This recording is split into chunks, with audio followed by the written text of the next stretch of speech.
Imagine standing in the middle of a courtroom. You're the defendant. The accusations are flying. Your enemies seem confident, and you don't even have the words to defend yourself. But just as the verdict is about to be given, God walks in. Not as the judge, but as your defender. Everything shifts. The room goes silent, because when God steps in, everything changes. That's what we're talking about today. We're going to look at Job 5-8-16 and see how God defends the defenseless. Point no 1, seek God, he still works wonders. But as for me, I would seek God, and to God I would commit my cause. V8. This is Job's friend speaking. Not everything he says is accurate theology, but here he gets something absolutely right.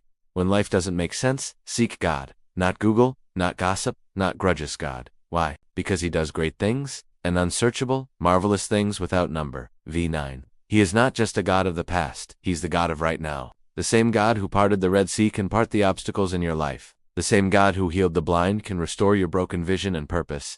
Point number 2. God reigns over the ordinary and the overwhelming. He gives rain on the earth and sends waters on the fields. He is the one who restrains the power of the captain and brings the shrewd schemer to ruin. V 10-11. You may feel small today, overlooked, rejected, unseen.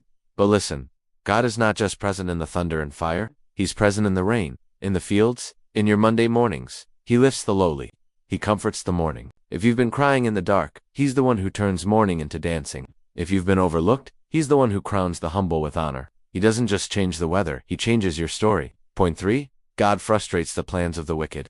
For the arms of the wicked shall be made ineffective, and he brings evil to naught by the wicked. He frustrates the devices of the crafty, so that their hands cannot establish their own cunning. V 12-13. Have you ever felt outsmarted, manipulated, betrayed? This passage reminds us Evil doesn't get the final word. The cunning may scheme, the mighty may threaten, but their plans cannot override the purposes of God. He'll flip the script, he'll expose the lies, he'll silence the schemes. He can confuse Pharaoh's army, crash Haman's gallows, and turn every trap the enemy sets into testimonies of triumph. Point 4. God defends the defenseless, but he saves the needy from the sword and from violence. And the helpless, whose hope is in God, like the tender plant, so are the poor of the earth and the needy. V 15-16. There's hope for the poor. There's rescue for the powerless. There is protection for the weak because our God is a defender. When you can't fight for yourself, he says, I will fight for you, you only need to be still. Exodus 14:14. Injustice will shut her mouth. V 16. That's the kind of God we serve. One who brings hope to the hopeless,